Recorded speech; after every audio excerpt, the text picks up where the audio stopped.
안녕하세요. 시를 쓰고 있는 송경애라고 합니다. 저는 제가 시를 쓸 거라고는 상상도 못했었습니다. 제가 시를 쓰게 된 동기는 제가 여자고등학교에서 35년 음악교사로 재직을 했었습니다. 그런데 여행을 제 일상에서 여행을 우선순위로 놓고 방학만 하면은 해외를 튀어나갔었습니다. 갔다 오면은 교진 편집하는 담당 선생님들께서 그 여행기를 좀 내달라고 하는 부탁을 해주셔서 아무 생각도 없이 네 하고는 사진하고 사진에 대한 설명해서 드렸었는데 그게 교지에 나온 거를 제가 이렇게 읽어보다 보니까 아 이건 아니네. 이 여학생들이 읽을 교지에 실리는 글인데 글 쓰는 법을 제대로 배워서 써야겠구나.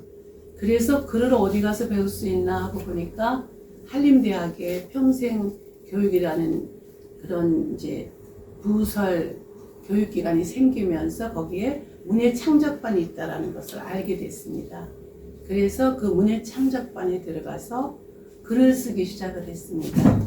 그리고 어줍지 않은 작품으로 지도 선생님이 시집을 내서 등단을 하라고 자꾸 등을 떠밀으셔서 뭐가 뭔지도 모르는 상태에서 2003년에 등단을 했습니다.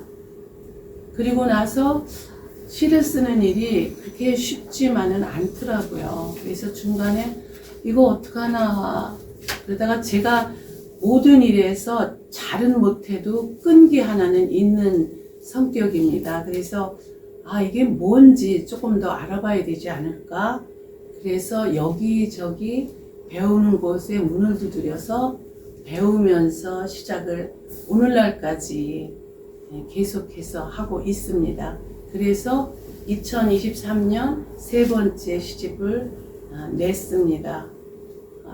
글쎄요 훌륭하신 분들은 훌륭한 그 글을 묶으신 것도 내가 죽으면 태워라 없애라 이렇게 말씀하시는데 저같이 제대로 글을 내세울 만하게 쓰지를 못하는 사람까지도 시집을 이렇게 내서 요즘 대두되고 있는 환경 문제에 환경 오염을 하는데 일조를 해야 되나?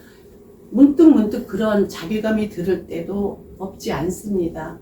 그러나 그냥 제 개인적인 작은 소망이니까 계속해서 써야 되지 않을까 이런 생각을 하면서 시를 쓰고 있는 사람입니다. 네, 제게 혹시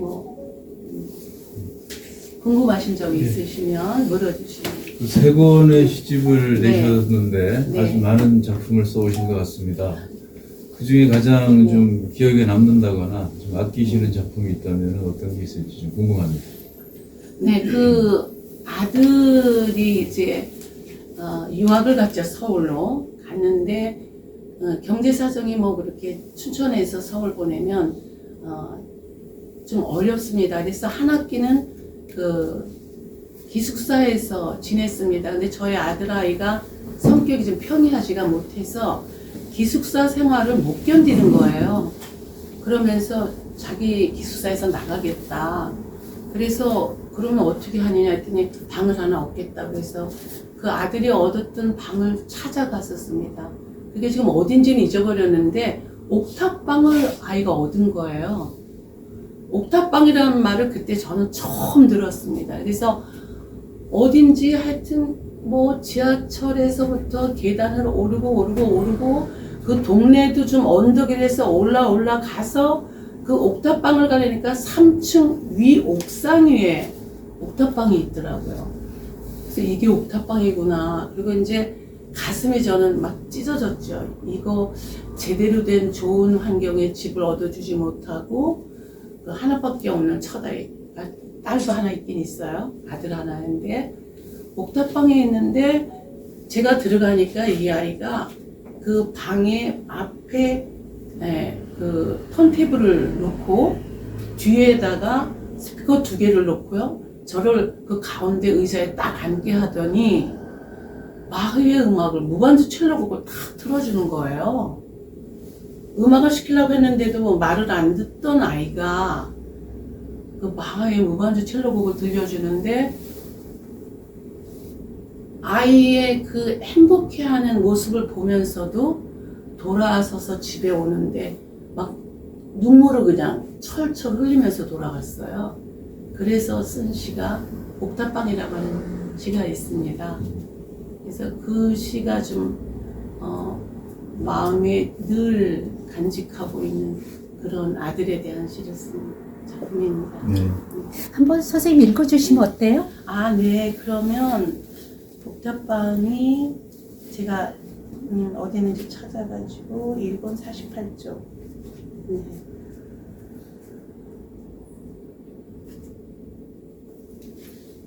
읽겠습니다. 옥탑방 송경애. 옥탑방에 사는 아들을 만나러 제가 눈물이 나올 것 같았어요. 탑같이 높은 지하철 계단을 오른다. 저쪽 한 계단 끝모서리에서 꽃보다 환한 햇덩이로 깃발처럼 손 흔드는 아들. 어느새 넓어진 푸른 청년의 어깨에 손을 얹고 99굽이 돌아가듯 골목길을 휘돌아 오른다. 하늘이 노래지도록 오른 언덕과 언덕 사이 뜨겁게 물든 하늘이 아들을 발갛게 익혀내는 방. 아들은 그래도 싱글벙글 수학 공식 암기하듯 마흐를 들으며 마흐처럼 변주곡을 울리고 있다. 그의 콧노래 속에서 싸하게 무너져 내리는 내 가슴. 불볕 속에 타고 있는 옥탑방에서 아들은 그렇게 푸른 청년으로 길을 세우고 있었다. 길을 세우고 있었다. 입니다. 네, 송경애 시인님 네, 재미있는 작품이 많은 걸로 아는데 네. 어떤 작품이 있는지 하나만 소개시켜 주세요. 네, 이제 제가 생각하기에 이제 재미있는 에피소드가 있는 작품이 2개가 있는데요.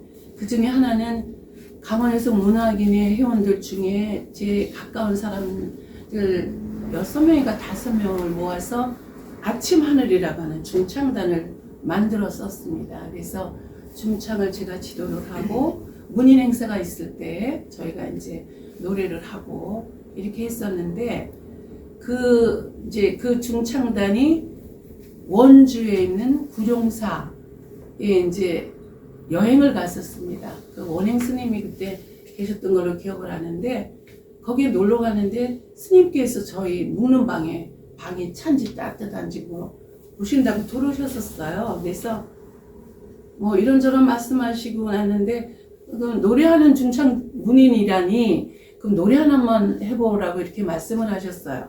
근데 그때 중창단이 처음 만들어지고 노래를 별로 연습한 게 없었어요.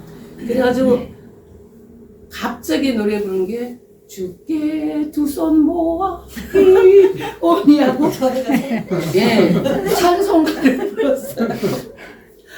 아차 이거 어떡하지 중간에 끊을 수도 없고 그래서 끝까지 다 부르면서 마음은 그냥 불편해서 어떻게 할 줄 모르겠는 거예요.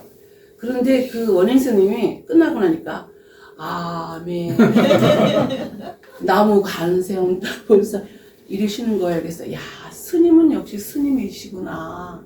저희같이 그냥 그 짧은 소견으로는 그 실수한 것만 생각하고 큰 결례를 했다고 생각을 하고 이 스님께 그냥 미안한 것만 생각했는데 그래서 쓴 시가 하나 있고요. 또 하나는 이제 저희 남편이 술을 너무너무 좋아해요. 1부터 100까지는 술이고 그 다음에 저는 101번째 자리가 있을까 말까 하는데 오죽하면 제가 누가 물어보면 365일이 아니고 366일 술 마시는 사람이라고 하거든요. 근데 이 사람이 어느 날 술을 마시고 비닐봉투 하나 까만 비닐봉투 하나 들고 이거 비틀비틀대고 들어더니 이거 내일부터 내가 끓여서 먹여줄 거야. 그게 뭔데 그랬더니 하루살이라는 거예요. 겨우살이를 술에 채가지고 하루살이. 그래서 제가 쓴 시가 있어요. 이제 하다 하루살이까지 먹고 살게 생겼다고. 그래서 이제 제일 기억에 남는 거는 이 두 개의 작품을 쓰게 된 그런 잊지 못할 그런 에피소드가 있습니다. 자식보다 손자가 더 귀엽다고 네. 많이들 얘기를 하는데 네. 선생님 시에는 손자 얘기가 많아요. 그 소개 좀 해주세요.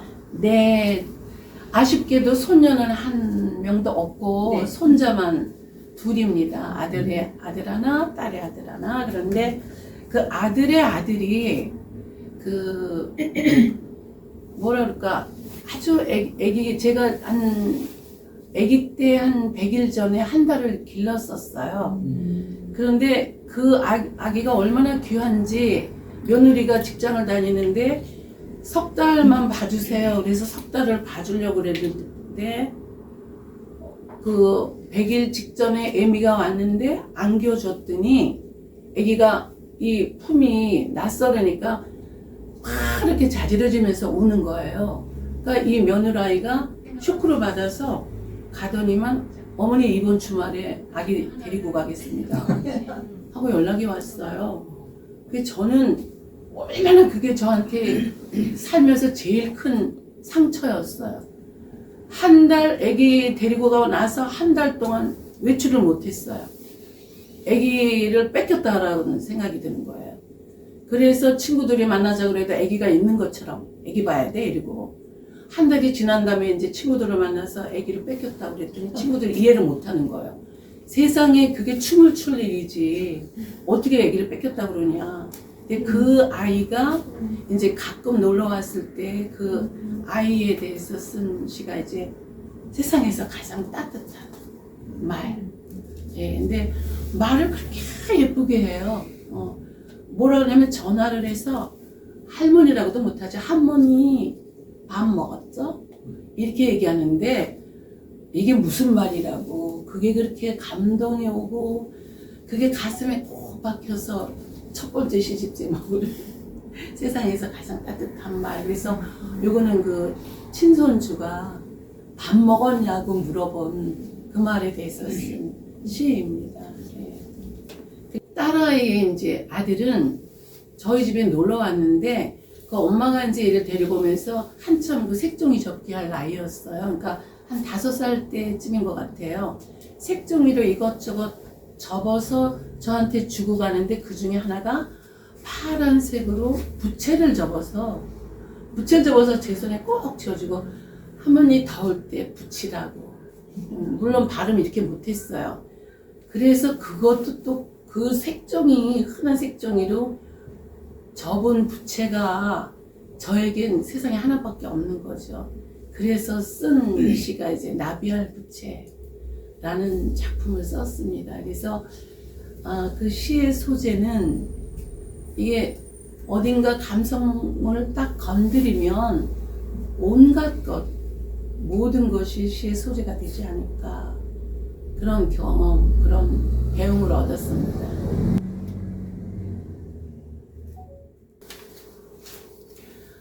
그리고 이제 저희가 누구나 다 그런 것 같아요. 글을 쓰기 시작할 때 제일 대상이 되는 사람은 어머니죠. 그 다음에 이제 식구, 아버지나 뭐 형제자매인데 시를 가르치는 선생님들은 제발 어머니 울고 먹지 말아라. 제일 하급스런 저한 그런 작품이 되니 어머니 그만 쓰라고들 하셔요.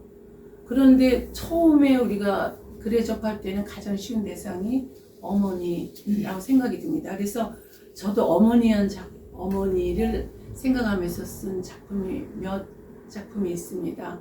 그 중에 하나를 여기 마침 우리 훌륭한 낭송가 반혜진님이 오셨으니 제가 쓴 가이러 가는 시를 좀 부탁드려도 될까요? 네.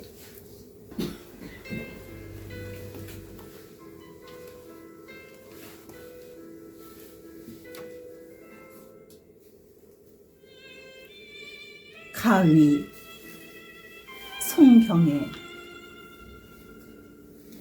반지 돼지꼬리가 어머니처럼 누워있다. 그 속에 이 빠진 가위 하나, 바람의 숨결만큼 가벼워지던 몸, 어머니의 유언처럼 그 가위 오늘 녹슨 입을 연다. 아침마다 배달되는 활자 속에서 예쁜 말, 바른 말을 오리려니 가위가 신문지를 꾹 씹는다.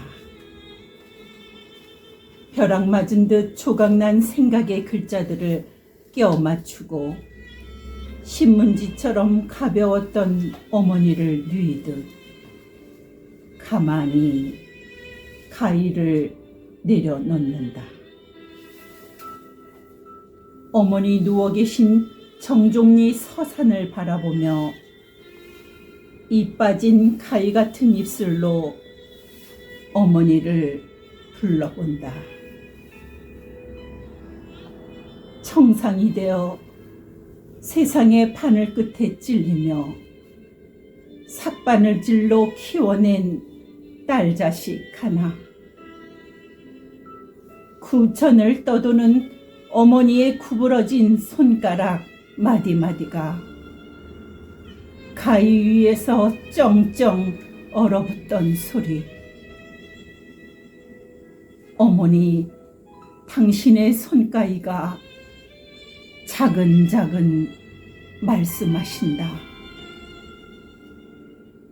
흙탕물 같은 세상에 떨구고 가신 핏줄 하나. 너는 나처럼 살지 말라고 바람의 목소리가 가슴을 훑는다.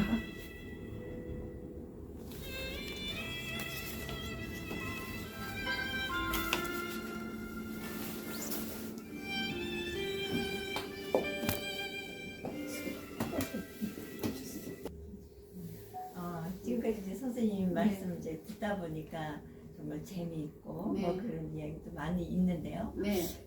가장 기억에 남는 게 있으시다면 작품이요?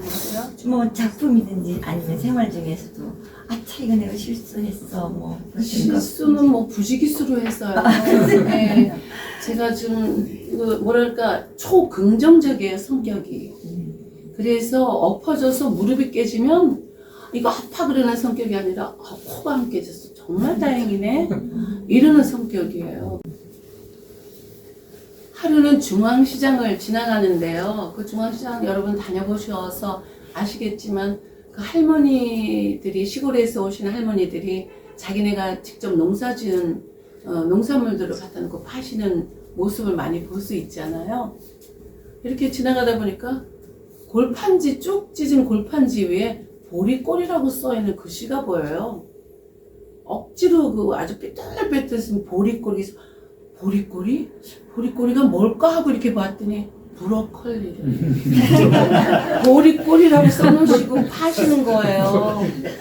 그래서 얼마나 혼자 그냥 얼마나 웃으면서 그 할머니들에게 혼자 감사했습니다. 아 이렇게 유머 물론 그렇게 일부러 하신 건 아닌데 그래서 웃었던 기억이 납니다. 그래서 외국에서 들어온 식물은 우리나라에 들어오면 개명을 하는구나.